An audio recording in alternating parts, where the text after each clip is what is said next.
Hello guys, आज एक बार फिर से आप लोगों का बहुत बहुत स्वागत है। आप देख रहे हैं स्वास्थ्य बायोलॉजी क्लासेस और मैं हूं अमरजीत। और हाँ, आज आप मेरे साथ पढ़ने वाले हैं सेक्सुअल रिप्रोडक्शन इन प्लांट्स का एक बहुत ही प्यारा सा टॉपिक जिसका नाम है लघु बीजाणु जनन माइक्रोस्पोरोजेनेसिस के बारे में। ठीक है, तो आइए देखते हैं लघु बीजाणु जनन क्या है या माइक्रोस्पोरोजेनेसिस क्या है। क्योंकि आप पढ़ रहे हैं सेक्सुअल रिप्रोडक्शन इन प्लांट्स, तो आप सबसे पहले मैंने अपने पिछले वीडियो के माध्यम से आप लोगों को बताया था कि पौधों में लैंगिक अंग क्या होते हैं और पौधों में लैंगिक अंग कौन कौन से होते हैं और उनमें कैसे जो है लघु बीजाणु जनन करने की प्रक्रिया की जाती है। तो आज उसके बारे में आप डिटेल से जानेंगे इस वीडियो के माध्यम से। तो सबसे पहले जानते हैं लघु बीजाणु जनन है क्या। तो लघु बीजाणु जनन जानने से पहले मैं आपको बता देता हूँ कि आप जानते हैं सेक्सुअल रिप्रोडक्शन में जो सबसे पहली प्रक्रिया होती है वह होती है मैकेनिज्म ऑफ गैमेट फॉर्मेशन, युग्मक निर्माण की प्रक्रिया। ठीक है, तो उसी युग्मक निर्माण की प्रक्रिया को हम पौधों में लघु बीजाणु जनन के नाम से जानते हैं, जो कि पौधों के मेल सेक्स ऑर्गन में उपस्थित माइक्रोस्पोरेंजियम में किया जाता है। तो लघु बीजाणु जनन क्या है? मेल गैमेट्स की फॉर्मेशन करने की प्रक्रिया है। कहाँ? प्लांट्स में। तो सबसे पहले आप जान लीजिए कि पौधे के मेल ऑर्गन को कहते क्या है, मेल सेक्स ऑर्गन क्या है प्लांट्स में। पौधे के मेल सेक्स ऑर्गन को एंड्रोसियम पुमन के नाम से जाना जाता है, और जो फीमेल सेक्स ऑर्गन उसको क्या कहते हैं? पौधे में फीमेल सेक्स ऑर्गन को गैनोसियम या जयान के नाम से जाना जाता है। ठीक है, तो यहाँ हमको पढ़ना है स्पेशली मेल सेक्स ऑर्गन के बारे में और मेल सेक्स ऑर्गन में बनने वाले गैमेट्स के बारे में। ठीक है, तो आइए देखते हैं सबसे पहले पुष्प के मेल सेक्स ऑर्गन के बारे में। तो जैसा कि मैंने बताया कि पुष्प के मेल सेक्स ऑर्गन को क्या कहते हैं? एंड्रोसियम कहते हैं, पुमंग कहते हैं। ठीक है, पुमंग की बहुत सारी इकाइयाँ होती हैं और उस प्रत्येक इकाई को हम क्या कहते हैं? पुमंग की प्रत्येक इकाई को क्या कहते हैं? स्टैमेन कहते हैं, पुंकेसर कहते हैं। ठीक है, पुंकेसर कैसा होता है? इस फिगर में आपको दिखाया गया है। पुंकेसर ऐसे दिखाई पड़ते हैं। इनमें क्या होता है? सबसे ऊपर एक खुली हुई संरचना होती है और जिसको हम क्या कहते हैं? एंथर कहते हैं, परागकोश कहते हैं। उसके नीचे एक धागे समान संरचना होती है, इसको क्या कहते हैं? इसको फिलामेंट्स बोलते हैं। फिलामेंट्स आकर के जो है थाइलमस से अटैच होता है। तो सबसे ऊपर का जो एंथर है उसका नाम क्या है? परागकोश। ठीक है, परागकोश के अंदर लगभग 4 कोष्ठक आकार की संरचनाएं पाई जाती हैं, जिसको हम क्या कहते हैं? लघु बीजाणु धानी कहते हैं, माइक्रोस्पोरेंजियम कहते हैं। ठीक है, तो इस तरह से जितने भी प्लांट्स होते हैं उन सब में कितनी लघु बीजाणु धानियां या माइक्रोस्पोरेंजियम पाई जाएंगी? 4। तो कितनी? 4। लेकिन मालवेसी कुल के ऐसे पौधे होते हैं जिनमें केवल 2 लघु बीजाणु धानी या माइक्रोस्पोरेंजियम पाई जाती है। ठीक है, बाकी सभी जितने प्लांट्स हैं कितने माइक्रोस्पोरेंजियम होते हैं? 4। तो अगर आप माइक्रोस्पोरेंजियम को माइक्रोस्कोप से देखें तो वह इस अनुसार दिखाई पड़ती है। ठीक है, और जो लघु बीजाणु धानियां होती हैं वह इस अनुसार व्यवस्थित होती हैं, 1 2 3 और 4। और उनके चारों तरफ 4 स्तर पाई जाती है या 4 लेयरिंग प्रेजेंट होती है। फर्स्ट लेयर जो होती है वह होती है एपिडर्मिस की। सेकंड जो लेयर होती है वह होती है एंडोथेसियम की। फोर्थ जो लेयर होती है वह होती है मिडल लेयर, और जो थर्ड लेयर मिडल लेयर, और जो फोर्थ लेयरिंग होती है उसका नाम क्या है? टैपिटम। ठीक है, अगर इसको आप और अच्छे से देखें तो वह इस अनुसार व्यवस्थित होती है। यहाँ भी आप देख रहे हैं सबसे बाहर की जो लेयर दिखाई पड़ रही है यहाँ से लेकर यहाँ तक, इसका नाम एपिडर्मिस है, बाह्य त्वचा है। उसके बाद की जो लेयरिंग है उसका नाम एंडोथेसियम है। थर्ड जो लेयर दिखाई पड़ रही है उसका नाम मिडल लेयर है। फोर्थ जो लेयर दिखाई पड़ रहा है उसका नाम क्या है? टैपिटम है। तो इस तरह से लघु बीजाणु धानी के चारों तरफ या 4 स्तर पाए जाते हैं, 4 लेयरिंग प्रेजेंट होती हैं। अच्छा, इनका फंक्शन क्या होता है? इसमें से जो 3 लेयर आपको ऊपर दिखाई पड़ रही है, एपिडर्मिस, एंडोथेलियम और मिडल लेयर, इन तीनों का फंक्शन होता है प्रोटेक्शन करना। इसका लघु बीजाणुधानी की, माइक्रोस्पोरेंजियम की। तो माइक्रोस्पोरेंजियम का जो प्रोटेक्शन होता है किनके द्वारा किया जाता है? सुरक्षा किसके द्वारा की जाती है? एपिडर्मिस, एंडोथेलियम और मिडल लेयर के द्वारा, ठीक है। और जो 4th लेयर मैंने आपको बताया टैपिटम, इसका फंक्शन क्या होता है? जब माइक्रोस्पोरोजेनेसिस हो जाता है, लघु बीजाणु जनन हो जाता है, उसके बाद जो लघु बीजाणु बनते हैं उनको जो भोजन की आवश्यकता होती है वह भोजन कहाँ से लिया जाता है? टैपिटम के द्वारा लिया जाता है। तो इस तरह से टैपिटम का फंक्शन क्या है? Provide food. किसको? माइक्रोस्पोर को या परागकण को या लघु बीजाणु को, ठीक है। और जो टैपिटम होती है उनके बाद कुछ डिप्लॉइड कंडीशन में न्यूक्लियोइड सेल्स प्रेजेंट होती हैं। तो यहाँ जो टैपिटम के बाद की लेयरिंग दिख रही है, इस सेल को क्या कहते हैं? माइक्रोस्पोर मदर सेल कहते हैं। क्या कहते हैं? माइक्रोस्पोर मदर सेल, एमएमसी के नाम से जाना जाता है। या इसको हम कह सकते हैं पराग मातृकोशिका या लघु बीजाणु मातृकोशिका, ठीक है। मातृकोशिका या मदर सेल हम इनको क्यों कहते हैं? क्योंकि इनके द्वारा ही जो गैमेट्स होते हैं वह फॉर्म किए जाते हैं, बनाए जाते हैं, इसलिए इनका नाम क्या है? मदर सेल्स या पेरेंट सेल, ठीक है। तो यह आपकी टोटल संरचना हो गई 4 लेयर, और उसके अंदर क्या है? माइक्रोस्पोर मदर सेल है, जिनका फंक्शन क्या होता है? माइक्रोस्पोर को फॉर्म करना, माइक्रोस्पोर को बनाना या लघु बीजाणु को निर्मित करना, ठीक है। तो आइए सबसे पहले जो प्रक्रिया मैंने आपको बताया लघु बीजाणु जनन क्या है उसको हम जान लेते हैं। तो यहाँ आपको सबसे पहले दिख रहा है माइक्रोस्पोर मदर सेल किस कंडीशन में है? डिप्लॉइड कंडीशन में है, द्विगुणित अवस्था में है, ठीक है। तो लघु बीजाणु जनन की जो परिभाषा आप बनाएंगे यहीं से बनाएंगे, बहुत सरल है। देखिए कैसे, यहाँ आपको दिख रहा है माइक्रोस्पोर मदर सेल, तो यहीं से बनाना शुरू करेंगे। ध्यान से सुनिएगा। लघु बीजाणु मातृकोशिकाओं में अर्धसूत्री विभाजन के फलस्वरूप लघु बीजाणुओं को निर्मित करने की प्रक्रिया को लघु बीजाणु जनन या माइक्रोस्पोरोजेनेसिस कहा जाता है। परिभाषा क्लियर हुई? लघु बीजाणु जनन क्या है?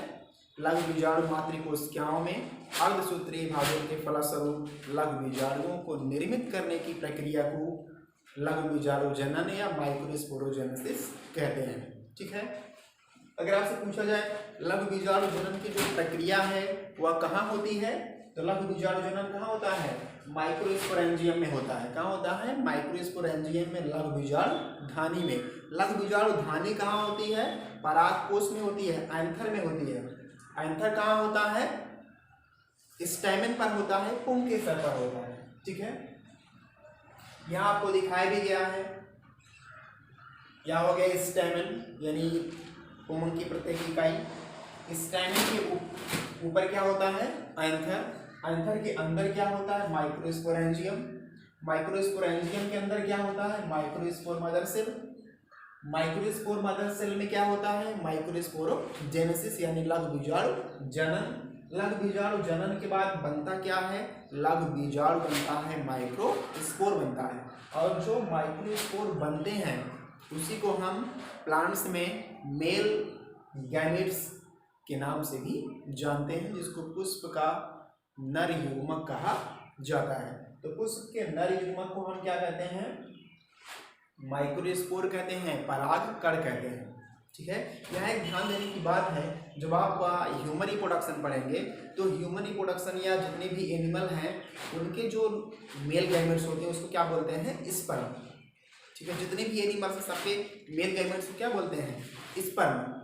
लेकिन जो पौधे होते हैं उनके मेल गैमेट्स को परागकण क्यों कहा जाता है? इसका कारण होता है कि जो पुष्प के मेल गैमेट्स परागकण होते हैं उनमें फ्लैजेला नहीं पाया जाता है।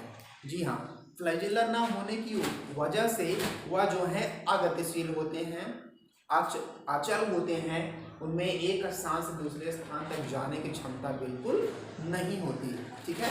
इसीलिए इनको हम क्या कहते हैं, परागकण। और स्पर्म उसको क्यों कहते हैं, स्पर्म कहने का मतलब है स्पर्म हमेशा वहाँ यूज किया जाता है जहाँ गैमेट्स चल होते हैं, उनके पास एक स्थान से दूसरे स्थान तक जाने की क्षमता होती है। तो क्लियर हुआ परागकण क्यों कहते हैं इनको, क्योंकि ये अचल होते हैं, इनमें एक स्थान दूसरे स्थान तक जाने की क्षमता नहीं होती है। ऐसा केवल प्लांट्स में होता है, बाकी जितने भी एनिमल्स हैं उनके गैमेट्स चल होते हैं, चल करके फीमेल गैमेट्स तक जाते हैं। तो परिभाषा क्लियर हुई माइक्रोस्पोरोजेनेसिस की। माइक्रोस्पोरोजेनेसिस क्या है, लघु बीजाणु धानी में उपस्थित लघु बीजाणु मात्र कोशिका के अर्धसूत्रीय विभाजन के फलस्वरूप लघु बीजाणु को निर्मित करने की प्रक्रिया को लघु बीजाणु जनन कहते हैं। लघु बीजाणु जनन होता कहाँ है, लघु बीजाणु धानी में। लघु बीजाणु धानी कहाँ होती है, कहाँ होती है लघु बीजाणु धानी, एंथर में, यानी पराग कोश में। पराग कोश कहाँ होता है, एंथर पर। एंथर कहाँ होता है, स्टैमेन में, पुंकेसर में, ठीक है ना, इतना समझ में आया।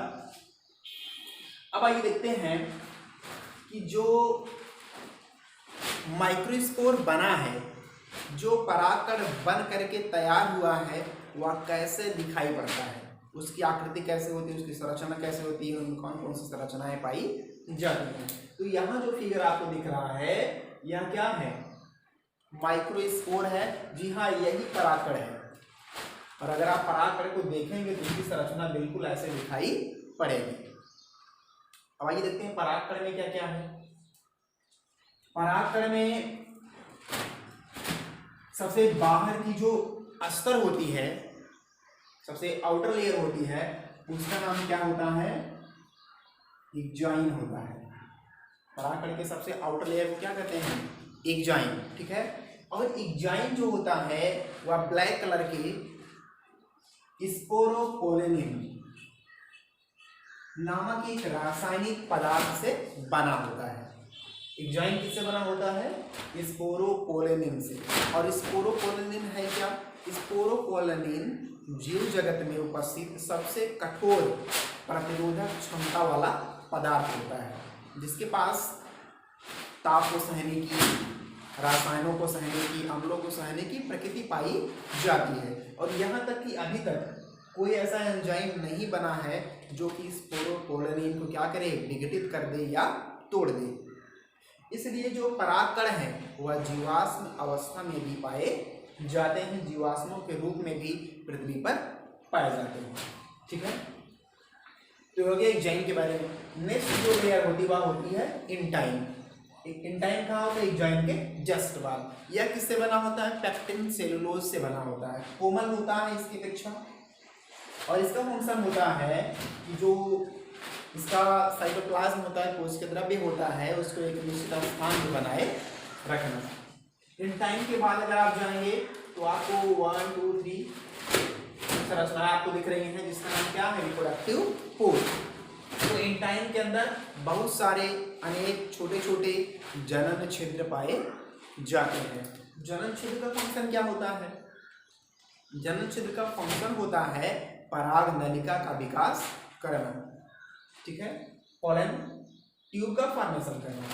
पराग नलिका का फंक्शन क्या होता है, पराग नलिका का फंक्शन होता है जो यहाँ पे न्यूक्लियस दिख रहा है, इसको ले जा करके फीमेल गैमेट तक पहुंचाना, जिसके बारे में भी आप आगे जानेंगे। तो यह हो गया रिप्रोडक्टिव पोर। उसके अंदर क्या होता है, न्यूक्लियस होता है, कोशिका द्रव्य होता है, साइटोप्लाज्म होता है, और उसके अंदर क्या होता है, एक वैक्यूल पाया जाता है जिसमें क्या होते हैं, फूड मटेरियल स्टोर होते हैं, ठीक है। फूड मटेरियल जो यहाँ पे स्टोर होते हैं वह जो परागकण होता है उसको जीवित रखने के लिए ऊर्जा प्रदान करते हैं, तब तक प्रदान करते हैं जब तक कि फर्टिलाइजेशन या निषेचन नहीं हो जाता है, ठीक है। तो इस तरह से भी हमने क्या क्या जाना, लघु बीजाणु जनन क्या है, लघु बीजाणु जनन होता कहाँ है, स्टैमेन में। स्टैमेन में कहाँ होता है, एंथर में। एंथर में क्या होता है, माइक्रोस्पोरेंजियम में। माइक्रोस्पोरेंजियम में किससे होता है, माइक्रोस्पोर मदर सेल से। माइक्रोस्पोर मदर सेल कैसी होती हैं, डिप्लॉयड कंडीशन में पाई जाती हैं, ठीक है, डिप्लॉयड कंडीशन में पाई जाती हैं माइक्रोस्पोर मदर सेल्स। और माइक्रोस्पोर मदर सेल से डिप्लॉयड अवस्था से हैप्लॉयड अवस्था में जाना और एक आधे गुणसूत्र वाले कोशिका का निर्माण करना ही क्या है, माइक्रोस्पोरोजेनेसिस, ठीक है। आइए थोड़ा सा और देख लेते हैं, जो कोशिका अभी डिप्लॉयड अवस्था में दिख रही है या डिप्लॉयड से हैप्लॉयड कैसे होती है, ठीक है, क्योंकि आप जानते रहिए हमेशा सेक्सुअल रिप्रोडक्शन में जो गैमेट्स बनते हैं वह हैप्लॉयड अवस्था में होते हैं, यानी आवृत अवस्था में पाए जाते हैं। गैमेट्स में हमेशा जो गुणसूत्रों की संख्या होती है वह कितनी होती है, अदर कोशिका से आधी होती है, ठीक है। तो माइक्रोस्पोरोजेनेसिस जो होता है वह होता कैसे है, ध्यान देने की बात है। माइक्रोस्पोरोजेनेसिस जो होता है वह माइक्रोस्पोर मदर सेल से होता है, मैंने आपको बताया था। किससे होता है,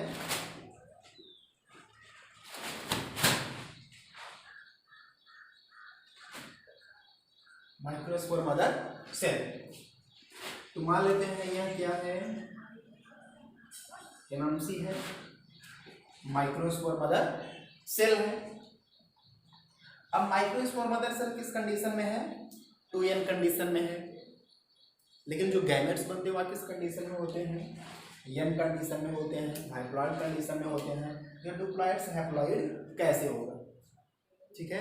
इसके लिए आपने पढ़ा होगा अर्धसूत्रीय विभाजन के बारे में या मियोसिस और डिवीजन के बारे में। तो हमेशा आप जानते रहिए जहाँ भी सेक्सुअल रिप्रोडक्शन होगा वहाँ अर्धसूत्रीय विभाजन के द्वारा ही कोशिकाएं विभाजित होंगी, यानी मियोसिस और डिवीजन ही होगा। मियोसिस और डिवीजन होता कैसे है, मियोसिस और डिवीजन में क्या होता है, जो माइक्रोस्पोर मदर सेल्स होती हैं, आप जान लीजिए जो मियोसिस और डिवीजन होता है वो मियोसिस और डिवीजन कितने प्रकार का होता है, 2 तरह का।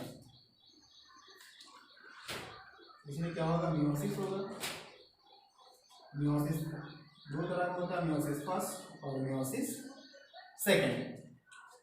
2 चरणों में जो असूत्री विभाजन की प्रक्रिया है वह पूरी होती है। तो मियोसिस फर्स्ट में क्या होता है, मियोसिस फर्स्ट में जो माइक्रोस्पोर मदर सेल या एमएमसी होती है 2n कंडीशन में, वह 2 डॉटर सेल में डिवाइड हो जाती है, कितने सेल में, 2 डॉटर सेल में। 2 डॉटर सेल में डिवाइड होने के बाद जो उनके नंबर ऑफ क्रोमोसोम डिप्लॉयड अवस्था में है वह डिप्लॉयड से किस अवस्था में आ जाते हैं, हैप्लॉयड अवस्था में आ जाते हैं। तो पहली बार जब एमएमसी डिवाइड होती है एक कोशिका से 2 कोशिका में, तो उसी प्रोसेस को हम कहते हैं मियोसिस फर्स्ट, क्या कहते हैं, मियोसिस फर्स्ट। फिर दूसरी बार क्या होता है कि जो प्रक्रिया है, जो अभी सेल्स बनी हैं या पुनः डिवाइड करती हैं और 4 डॉटर सेल्स बना लेते हैं, 2 इससे और 2 इससे। इन सभी में जो गुणसूत्रों की संख्या होती है और कितनी होती है, n होती है। तो इस तरह से मियोसिस फर्स्ट हो गया, और जो नेक्स्ट प्रक्रिया हो रही है इसको हम क्या कहेंगे, मियोसिस सेकेंड। तो या मियोसिस की पूरी प्रक्रिया जो है पूरी हो गई। तो जो आपको लघु बीजाणुजनन बताया गया, माइक्रोस्पोरोजेनेसिस बताया गया, यही मैंने बताया। लास्ट में फिर एक बार आपको बता दे रहे हैं लघु बीजाणुजनन क्या है। लघु बीजाणुजनन, लघु बीजाणु मातृकोशिकाओं का, यह होगी लघु बीजाणु मातृकोशिका। तो लघु बीजाणु मातृकोशिकाओं में अर्धसूत्रीय विभाजन के फलस्वरूप आवृत लघु बीजाणुओं को निर्मित करने की प्रक्रिया को लघु बीजाणुजनन कहते हैं। और वही आपको यहाँ बताया गया, यह हो गई लघु बीजाणु मातृकोशिका, यह हो गया सूत्रीय विभाजन, और यह हो गया आपके आवृत लघु बीजाणु। अब यही जो आवृत लघु बीजाणु बने हैं उसी को हम माइक्रोस्पोर कहते हैं, पॉलन ग्रेन कहते हैं, या मेल गैमेट्स कहते हैं, ठीक है। मेल गैमेट्स जो अभी बने हैं वह दिखाई कैसे पड़ते हैं, ऐसे दिखाई पड़ते हैं, इसके बारे में डिटेल जानकारी आपको बताएंगे, ठीक है। तो नेक्स्ट वीडियो में हम जो जानेंगे वह होगा मेगास्पोरोजेनेसिस, यानी गुरु बीजाणु जनन। तो इसके लिए आपको करना क्या है, चैनल को सब्सक्राइब कर लेना है, ताकि जो नए नए वीडियो की नोटिफिकेशन है वो आप तक पहुँचते रहे, ठीक है।